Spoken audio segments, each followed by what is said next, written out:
हाँ, very good afternoon, very good afternoon. Once again, we will start another lecture. We will start another lecture upon the communication or upon the speaking. That is phonetics. That is phonetics.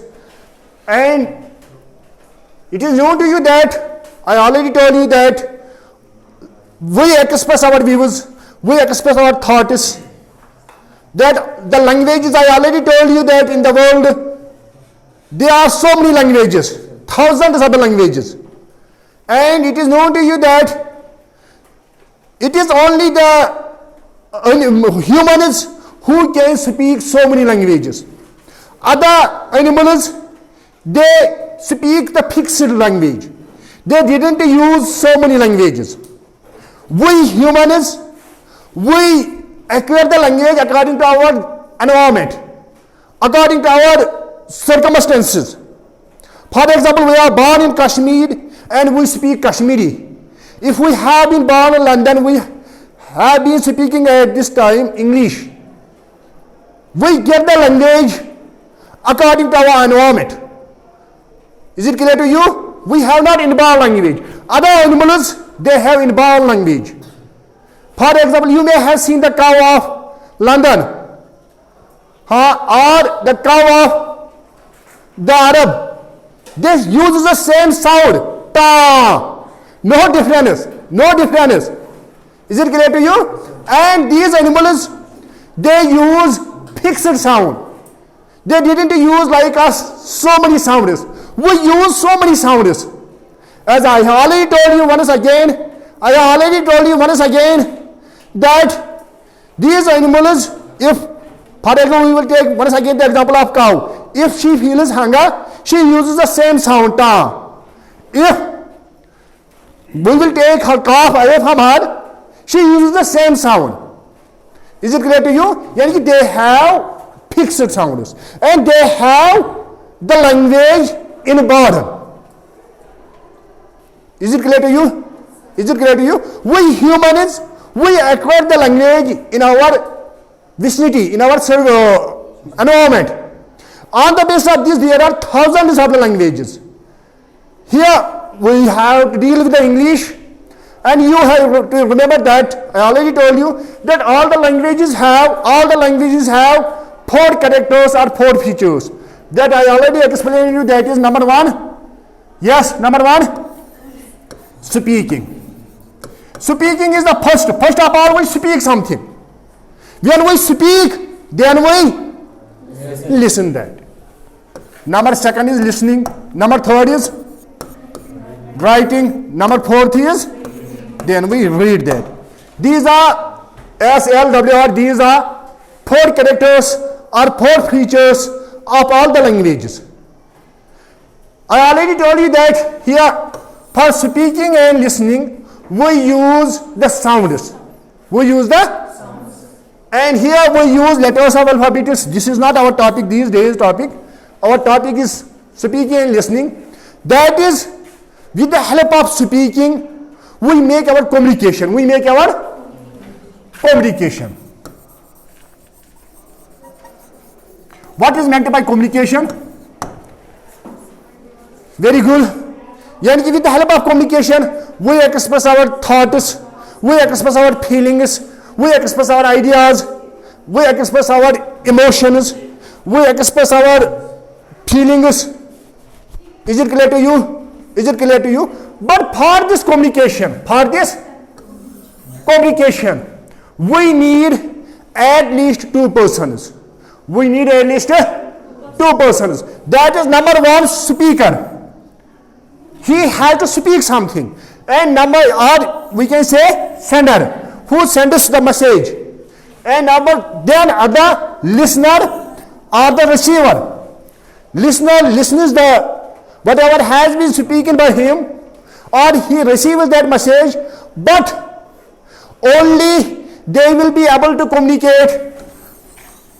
They will be only able to communicate when they have the common code. When they have the common code is necessary. Common code is necessary. By common code I mean, for example, You and I, we know that it is called a marker. You and I know that it is called a marker. Or for example, I have already given you the example of the water. I told you that it is called water in English, pani in Urdu, aab in Kashmiri, and jal in Hindi. Thing is same. But for example, I didn't know what it is called in Hindi. You can say jal. I say, what jal? Where jal? This gel, which is used for here. That is, one should be aware about the pore. Is it clear to you? Is it clear to you? Then, in short, you have to remember that there should be three things. That is speaker, listener, and the code. Code should be common. Oh. Sir, I have a doubt. Sir, Yes. So if we are speakers in any situation and this man is foreigner, so whom doesn't we know his language express? So then at that situation, sir, what kind of code we use, sir, we adopt in order to understand his or her language? Yes, very good question, very good question. If there is, one second, very good question. If there is a foreigner and we didn't know his or her language and we will use our own language, is this what you want to say? Or did you want to say how we communicate with him? So which code we use, sir, in order to understand his speech? Very good. But I told you that the code should be common. Code should be common. That is, either we have to learn his codes, which codes he is using, or we have to taught him our codes. For example, अगर कोई होगा non Kashmiri, वो English में बात कर रहा है, हम उसको हमारा कश्मीरी समझ नहीं आएगा, हमें उसका मिसाल के लिए हिंदी या कुछ समझ या इंग्लिश समझ नहीं आएगा, या हमें उसको अपना सिखाना है या हमें उसका सीखना है, या कंबाइनड भी हो सकता है. और आपको मालूम है जो स्पीकिंग की मेन मतलब इंपॉर्टेंस है, ये है कम्युनिकेशन. कम्युनिकेट हम जेस्चर से भी कर सकते हैं, समझ आ रहा है? हाँ? या हम मिक्स भी कभी कभी करते हैं, आपने देखा होगा. और आपको मैंने पहले भी कहा है, जो इंग्लिश है ना, English is a live language. It takes the words from other languages also. It has borrowed words from so many languages. This word is taken from Latin, this word is taken from Greek. होता है ना? हाँ, यानी कि या कश्मीरी में भी बहुत सारे लैंग्वेज वर्ड्स से ले गए हैं. Kangri, there can be called also other part, samovar, pheran, उसको गाउन भी कहते हैं मगर फेरन भी. यानी कि अब तो ये इंग्लिश वर्ड बन गए हैं. यानी कि there we can make the, I want to say that there we can make the mix of the words also, but the mix should be in such a way that others should be able to understand that. किसी जगह एक बार हुआ था कि अंग्रेज लोग आए थे, तो उन्होंने किसी कश्मीरी से बात की थी, उसको मालूम नहीं था कि ग्रेवयार्ड आपको मालूम किसी थे, कब्रिस्तान को, इसको मालूम नहीं था. बट देखो उसने मतलब विट भी होना चाहिए ना. उसने कहा अंग्रेज ये क्या है, उसने कहा this is the underground world of the dead people. तो उसके समझ में आया कि इसके कहने का मतलब क्या है. अब और किसी ने कहा, यहां वेदीनाग में चला गया था, उसने कहा say me something about this spring. उसने कहा दिस नाग मदर जादू नाचता है, but that doesn't work there. This नाग मदर जादू नाचता है, but that is not good. But I want to say that the main thing is that you should be able to understand the message. Yes, that is in short. You have to remember that phonetics.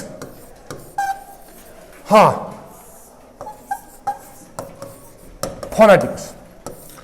Phone, I told you, means sound,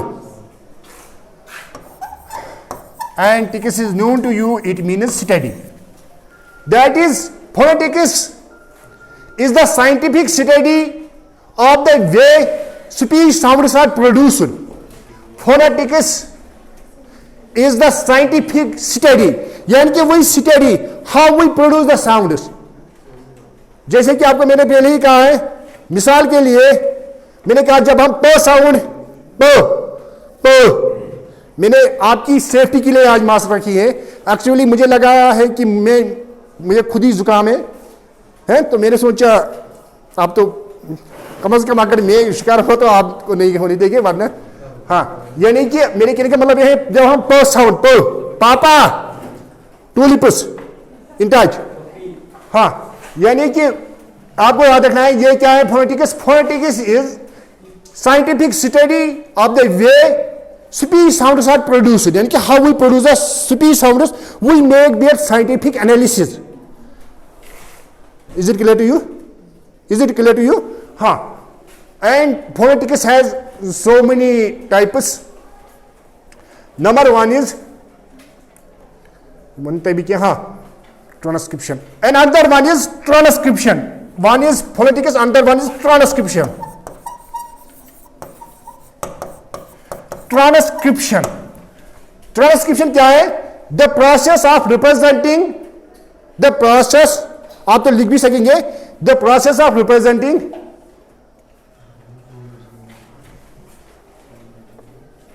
the process of representing speech. जो मैं speech दे रहा हूं ना, जो मैं कह रहा हूं, अब हमें इसको रिप्रेजेंट करना है बुक्स पर, वहां दिखाना है। अब हम कैसे दिखाएंगे?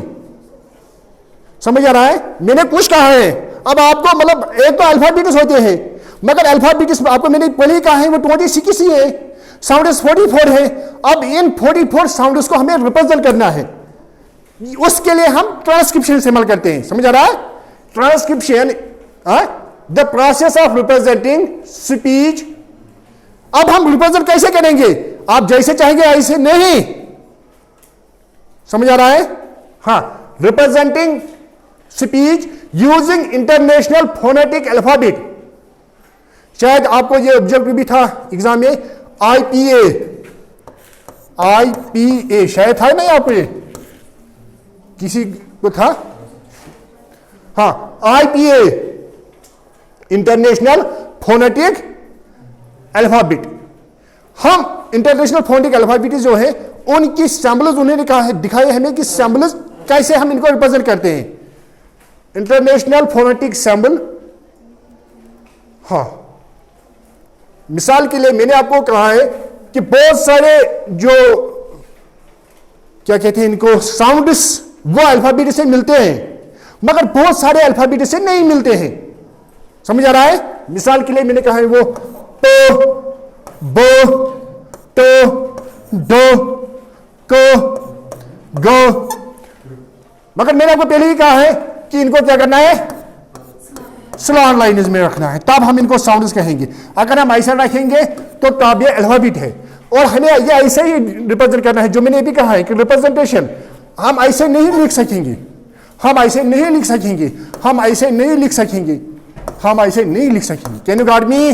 These are alphabets, these are not sounds. यानी कि ये आपको याद रखना है। जहां तक समझ में आपको आया?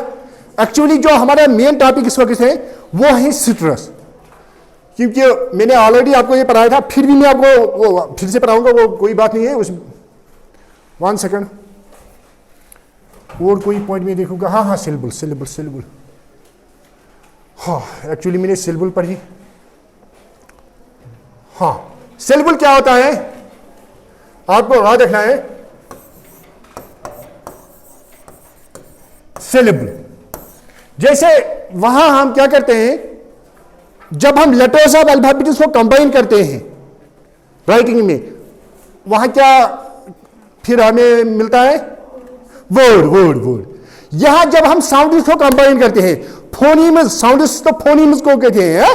फोनीम्स आर साउंड्स को जब हम कंबाइन करते हैं, when we combine the sounds of the phonemes in proper order और proper sequence, that is called syllable. That is called, यानी कि हम कह सकेंगे a syllable is a group of 1 or more sounds. आप तो लिख सकेंगे वो, हाँ, a syllable is a group of 1 or more sounds. मगर आपको याद रखना है, जो मैंने आपको कल भी कहा था, सिलेबल में कम से कम एक वावल साउंड होनी चाहिए। समझ आ रहा है? हाँ, the essential part of a syllable is vowel sound. क्या? वावल साउंड, मगर साउंड अल्फाबेट नहीं, अल्फाबेट नहीं, साउंड, साउंड, वावल साउंड होनी चाहिए। समझ आ रहा है? यहां तक आपको समझ में आया? समझ में आया नहीं? अब मैं आपको ये नहीं कहूं। हाँ,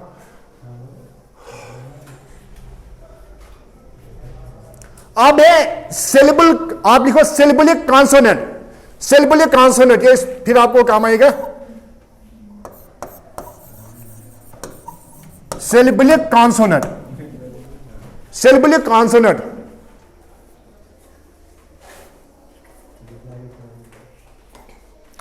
हाँ, मैंने अभी कहा है कि एक सिलेबल में, एक सिलेबल में कम से कम एक वावल साउंड होनी चाहिए, एक सिलेबल में एक वावल होनी चाहिए। मगर कभी कभी आप देखेंगे वहां वावल साउंड नहीं होती है वहां, मगर कभी कभी, वो मैं दिखाऊंगा फिर आपको अब कैसे, वहां कभी कभी वावल साउंड नहीं होती है, उस वक्त कॉन्सोनेंट साउंड ही एक्ट करती है एज वावल साउंड, उसी को कहते हैं सिलेबलिक कॉन्सोनेंट। समझ में आया? समझ में आया नहीं? आप लिखो, आपको समझ में आएगा। सिलेबलिक कॉन्सोनेंट, sometimes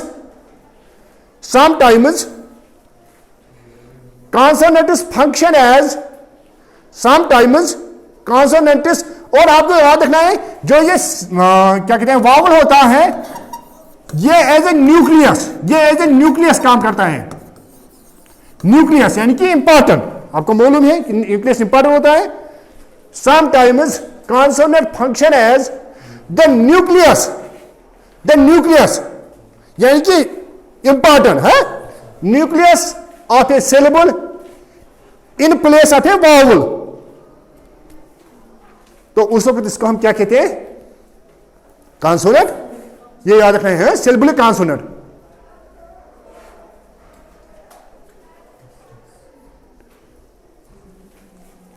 हाँ, अब एक बात है, कभी कभी आप देखेंगे, मिसाल के लिए BUTTER, ये दो है ना, बहुत जगह ऐसे होते हैं, दो दो कॉन्सोनेंट्स इकट्ठे होते हैं। समझ आ रहा है? और कोई एग्जांपल आप दो जहां दो कॉन्सोनेंट्स इकट्ठे होंगे। समझ आ रहा है मेरी बात? समझ आ रहा है मेरे कहने का मतलब क्या है? दो कॉन्सोनेंट जहां इकट्ठे होंगे एट ए टाइम, जब वो होते हैं उनको हम क्या कहते हैं? इनको हम कॉन्सोनेंट क्लस्टर्स कहते हैं। क्या कहते हैं? Consonant clusters. जो ये कॉन्सोनेंट क्लस्टर्स होते हैं ये इकट्ठे होते हैं, मगर जब हम उनकी साउंड करते हैं हम इसको बाट टार कहते हैं। बाट एंड टार नहीं, हम एक ही की साउंड प्रोड्यूस करते हैं, दोनों की नहीं। समझ आ रहा है? समझ आ रहा है? हाँ, यानी कि आप लिख भी सकेंगे, when two or more consonants precede or follow, यानी कि ये क्या कहते हैं? precede or follow, आगे या पीछे होंगे किसके? वावल के। when two or more consonants precede or follow the nucleus, nucleus किसको कहते हैं? यहां वावल को, यानी कि आप ब्रैकेट में लिखे vowel, in the syllable it is called consonant cluster. समझ आ रहा है? समझ आ रहा है या नहीं? हाँ, अब जो हमारा टॉपिक मेन है वो है सिट्रस। सिट्रस है, मैंने आपको पहले भी कहा है सिट्रस क्या होता है। इन शॉर्ट मैंने कहा है, जब हम किसी साउंड पर सिट्रस देंगे यानी कि वो इंपॉर्टेंट होगी, तो यानी कि इन शॉर्ट आप लिखो, सिट्रस में बी डिफाइंड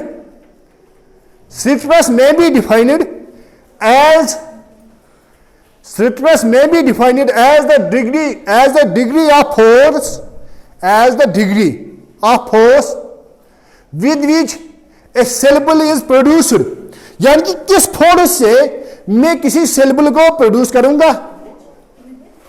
हाँ, I will explain, I will say repeat, don't worry.